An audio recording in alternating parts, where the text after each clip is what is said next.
Endocrine disorders of the pituitary gland. The pituitary is located in the skull beneath the hypothalamus. There are two parts, the anterior and the posterior pituitary. It is called the master gland because it regulates many body functions. The anterior pituitary secretes 6 major hormones. The posterior pituitary is made of nerve tissue, and the primary function is to store and release antidiuretic hormone, which is called ADH, and oxytocin that is produced in the hypothalamus. So this is a list of hormones and what they do within the body. Like I said in the previous slide, the anterior pituitary secretes 6 major hormones. They are growth hormone, which stimulates growth of the body by increasing protein production. Procalcitonin stimulates the production of breast milk. Gonadotropin and follicle stimulation hormones, and luteinizing hormones, which stimulate ovaries and testes. Thyrotropic stimulating hormone, which is your TSH, stimulates synthesis and release of TH from the thyroid gland. And the adrenocorticotropic hormone, ACTH, that stimulates glucocorticoids from the adrenal cortex. And of course, the posterior pituitary, and the primary function of that is to store and release the ADH and oxytocin produced by the hypothalamus. Disorders of the anterior pituitary gland. So these are not going to be as common as other endocrine disorders. Hyperfunction of the anterior pituitary gland is characterized by excess production and secretion of one or more of the tropic hormones. This is usually the result of a pituitary tumor or pituitary hyperplasia. The most common cause of hyperpituitarism is a benign adenoma. The manifestations result from pressure on the optic nerve causing visual changes or an excess of growth hormone, procalcitonin, ACTH, or TSH. Hypofunction of the anterior pituitary gland will result in a deficiency of one or more of the gland's hormones.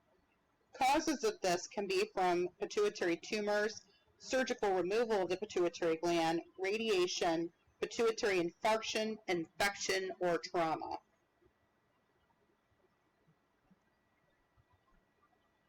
Excessive growth hormone, also called somatotropin, is necessary for growth and helps with metabolism regulation. This can result in giantism, where the person becomes abnormally tall, and it's usually over 7 feet, and that's normally due to a tumor. Acromegaly is enlarged extremities, typically that occurs in adulthood, and it's most commonly due to pituitary tumors. Overgrowth of the hands, feet, and bones of the skull, tongue enlargement, and voice deepens.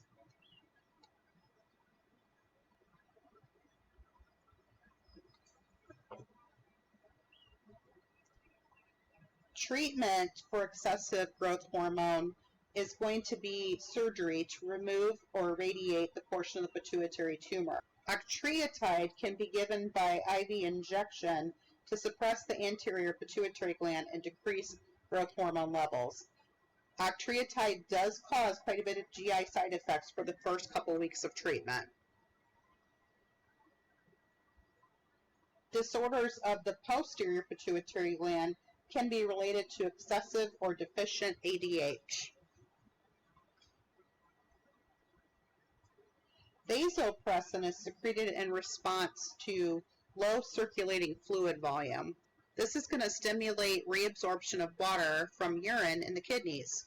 It stimulates vasoconstriction in the arterioles of the body, therefore raising the blood pressure. So SIADH is syndrome of inappropriate antidiuretic hormone. So they have too much antidiuretic hormone. In diabetes insipidus, there's not going to be enough ADH.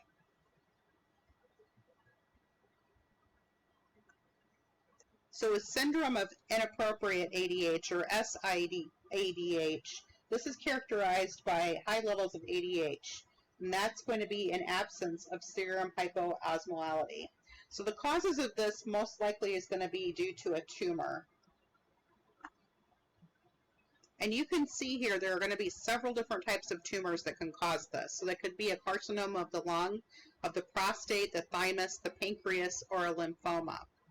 Could also be as a result of tuberculosis, a head injury, or diuretics. When I have come across patients with SIADH, it is generally due to the tumor or to a head injury. You could also consider pituitary surgery in that mix.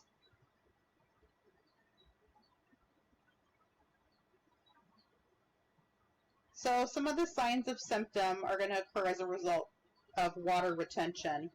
So you're going to have osmolality, a high concentration of the solution. Water is retained, but kidneys excrete sodium, causing hyponatremia. Other manifestations are going to be weight gain as fluid moves from the hypotonic plasma to the interstitial spaces within the cells. And even though these patients experience quite a bit of fluid retention, they may be thirsty. Neurological symptoms include headache, altered mental status, and lethargy because brain cells are swelling. And once again, you want to make sure that you're reviewing the manifestations and treatment for hyponatremia.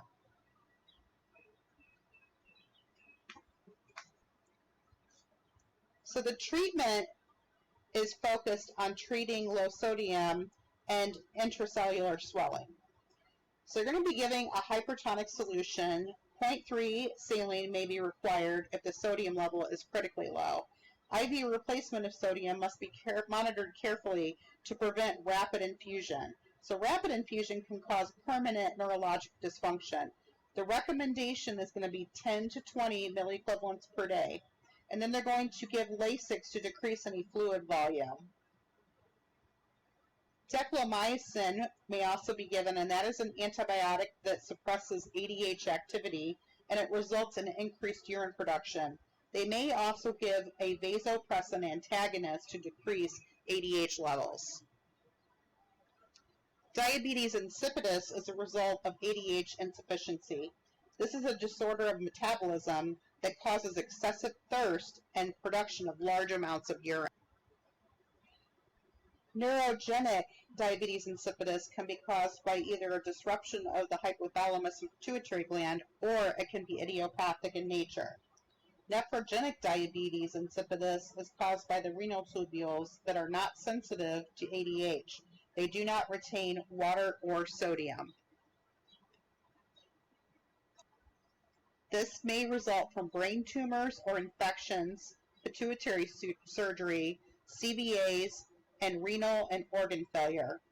This can be a complication of a closed head trauma with increased ICP.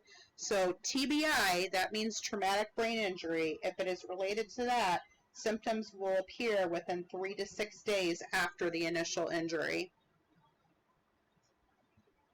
So your manifestations are going to be a result of low amounts of ADH. So the polyuria, that means large amounts of dilute urine. So ADH deficiency will cause excretion of large amounts of urine up to about 12 liters a day.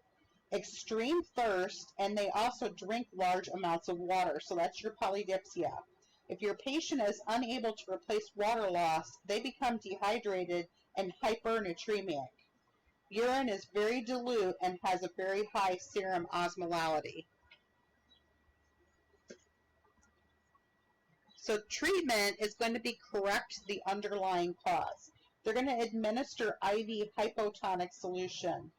Cares are focused on correcting any fluid volume deficits, normalizing sodium levels, and replacing deficient ADH.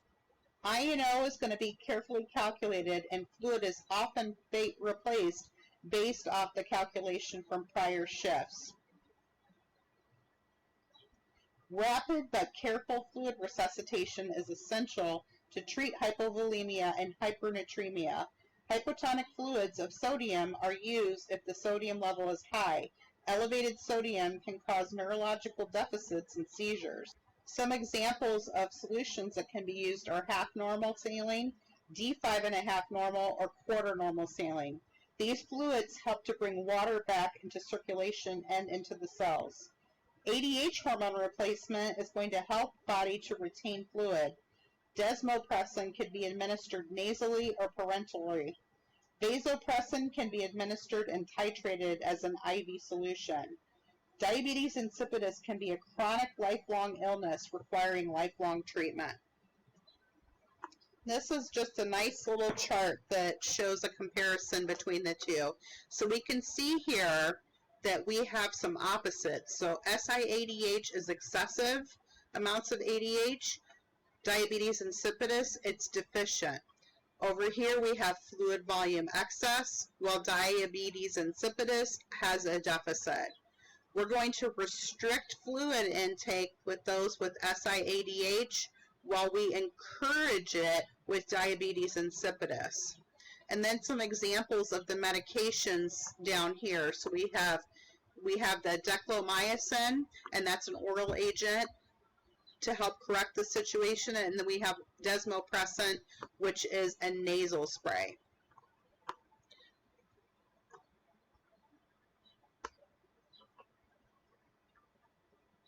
That is going to be your last slide for disorders of the pituitary gland. If you have any questions, reach out to me via email, and you have a great night.